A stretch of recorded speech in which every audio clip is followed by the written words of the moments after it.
کیا آپ جانتے ہیں کہ ایلن مسک کی کمپنی اسٹارلنک کو پاکستان میں رجسٹر کر لیا گیا ہے؟ اسٹارلنک ایک ایسی سیٹلائٹ انٹرنیٹ پرووائڈر کمپنی ہے جو کہ سیٹلائٹ کے ذریعے انٹرنیٹ لوگوں تک پہنچاتی ہے، یعنی کہ دنیا کے گرد گھومنے والی سیٹلائٹ ٹریک لائن کے ذریعے آپ کے گھر تک انٹرنیٹ مہیا کرے گی۔ اس میں کسی قسم کی کیبل، فائبر آپٹکس یا کسی تھرڈ پارٹی کی انوالومنٹ نہیں ہوتی اور بہت زیادہ انفراسٹرکچر کی بھی ضرورت نہیں ہے۔ ایلن مسک کی یہ کمپنی تقریباً 80 سے زیادہ ممالک میں اپنی سروسز پرووائڈ کر رہی ہیں، اور ان کا فوکس یہ ہے کہ جنوبی ایشیا کے ساتھ ساتھ افریقہ اور ایسے دور دراز علاقے میں جہاں پر انفراسٹرکچر کم ہے یا پھر انٹرنیٹ کوئی بہت اچھا نہیں ہے، وہاں پر یہ سروسز پرووائڈ کریں۔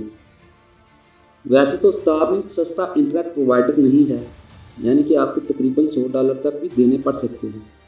پاکستان کے بارے میں بات کریں تو ابھی یہ نہیں پتا کہ پاکستان کے صارفین کو کتنے پیسے دینے پڑیں گے، لیکن جو عمومی طور پر پے کرنا پڑتا ہے وہ تقریباً $100 کے آس پاس ہی ہے۔ گزشتہ کچھ عرصے سے پاکستان میں انٹرنیٹ کے خاصا مسائل ہیں۔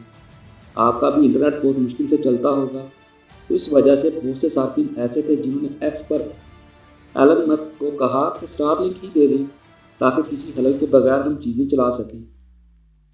اب بنیادی سوال یہ ہے کہ کیا یہ سیٹلائٹ انٹرنیٹ، اس میں بھی رکاوٹ پیدا کی جا سکتی ہے یا پابندی لگائی جا سکتی ہے؟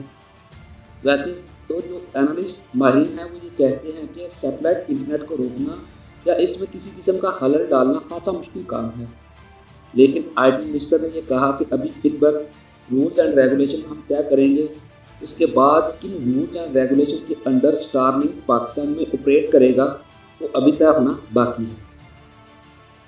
زیادہ تر ماہرین کا یہ خیال ہے کہ شاید یہ ایک آئی باشی ہے، ابھی چیزیں بہت انیشیل اسٹیج پہ ہیں اور یہ کب تک پاکستان میں آتا ہے اس کے بارے میں کچھ کہا نہیں جا سکتا، لیکن گورنمنٹ کی آئی ٹی منسٹر یہ کہتی ہے کہ چند ہی مہینوں میں ان چیزوں کو طے کر لیا جائے گا اور پاکستان میں سروسز پرووائڈ کر دی جائیں گی۔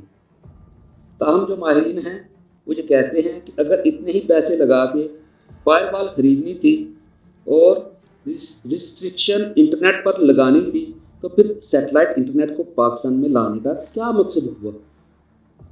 دوستو، مجھے امید ہے کہ آج کی یہ ویڈیو آپ کو پسند آئی ہوگی۔ میں ملوں گا آپ سے ایک نئی ویڈیو میں، تب تک اپنا اور اس چینل کا بہت سا خیال رکھیں۔ اللہ حافظ۔